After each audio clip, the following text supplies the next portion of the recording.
And welcome back to Aquaponics Condo Update number 2. So things are progressing quite well. It's been about 2 weeks, maybe 3 weeks since I started the system. I have added quite a few more plants, as you can see. I originally started with the strawberries and sage and back, and then I really made a mistake and I had put the fish in, and the fish were producing too much ammonia and the bacteria in the system hadn't started up yet. So unfortunately I had lost a few tiny feeder fish and a few goldfish. 2 goldfish I lost because they got sucked into my pump. I had to put a little screen around that because it was a little too powerful. And then 1 koi actually jumped out, and unfortunately I was not around to put it back in. And the last one, unfortunately, I noticed was gasping for air at the top, and I had read that this is typically because of ammonia, and the water level was about half of what you see now. So I immediately filled the tank all the way to the top to dilute as much of the ammonia as possible. And like I said, I lost 1, and 1 fish survived. I almost lost him, but he seems to be back on his feet. Sorry, so let's go through this. There's been an incredible amount of growth. My cucumbers are just doing great. I stuffed some parsley in there, chopped it back. On this side over here, I put a rosemary bush in, and then I chopped it down, and I'm rooting all of these pieces here. This is my mint, which the main plant is here, and again, I'm rooting here, I'm rooting there. Over here we have strawberries, lots of lettuce and tomatoes, lettuce. They're all popping up. I am testing my jades, which you can see are rooting really well. Normally, I'm not sure if I told you, but my jades are rooted in just regular dry peat moss, and they usually take off pretty slowly, but these guys are they're really going well. So I'm kind of excited to see how fast they root. I got them all littered in there. Lettuce doing well. We've got some tomatoes coming up out of the back. These are my cucumbers and watermelons. I tried to place them so that I would be able to manage the foliage when it gets large enough. Everything is working well. Today is the first day where, I'm not sure if you can see it there, but on the top up here it's actually pink. And it is the first day that I've noticed that there are a higher amount of nitrates in the system. So that to me tells me that bacteria are finally starting to establish, and they're starting to convert things. So I wanted to show you modifications to the fish tank. I'm going to try to do this with a glare. So you can see I've added a few things, lots of rocks.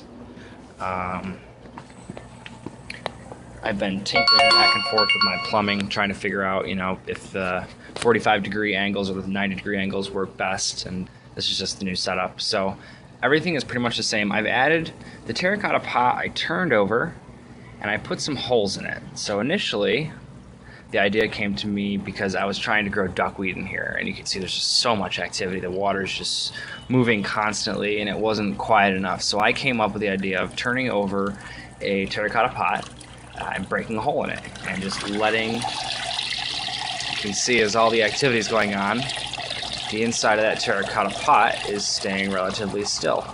So hopefully that will create a quiet enough environment for that lettuce, which is just water lettuce, and duckweed to thrive.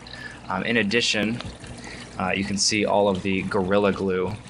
Initially I had just taken a hammer to the terracotta pot, trying to put holes in it, and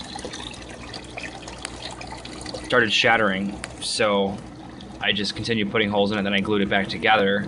You can see there's large holes. The fish really like running in and out of there. I got some rocks with some tubes to create some little pathways. And this guy I made second. And all these little tiny holes that I put in there, I used with a little tiny chisel. So I got actually a drill bit. I think it was a 1/4 inch drill bit. And I started chiseling away really lightly, and I was able to put all these little tiny holes in it. So the reason I did that one was because I have a koi in here, and he tends to chase and bully the other fish. So two of the other fish are large enough to fend for themselves, and they can, go hide in places. But the little guy doesn't have a place to go, so he was always looking. And after watching and watching and watching, I decided that he needed a place to go hide. So that little terracotta pot down there is simply for tiny fish that can go in and out of it and not be bullied by the larger fish. This one is just, like I said, it was for the duckweed, but the fish really seem to like running around inside and out of it. I know a lot of people say that, all that crap down there is just going to collect more junk, but I gotta tell you, this thing is so powerful. It seems to be circulating water where I don't get any buildup. For the first 2 weeks, all the buildup on the ground seemed to be circulating and going up to the pumps. So I added more rocks just because the fish seem to respond well to more stuff in there. So they have lots of places to run around and go in and out, and they can chase each other and get away from each other when they need to. And sometimes, I guess you can't really see, but sometimes they run in the inside of there and chill out in there. So that's the update. Like I said, a lot of people say you don't really need anything in the tanks. The fish aren't that smart. I've just been kind of watching my fish and seeing, when I had very little things in there, they didn't seem very active and excited. And as I added more rocks and I added like little places for them to go tunnel under, like you can see there's a PVC pipe under a rock. It's really cool to watch them just run around in circles, want to go up, want to go down, and they seem to be more active. They're kind of just chilling out right now, but they seem to be more active with the more stuff I put in. So today I added more rocks to the bottom. Those are just regular river stones from a freshwater river. And added those because I was having a hard time seeing them on the bottom. So I just added them all the way around. They're all hiding in back right now. They're back there somewhere. But it's easier for me to kind of watch them and see them move because they are darker fish. So yeah, that is the update. Things are progressing well. I haven't found a need yet for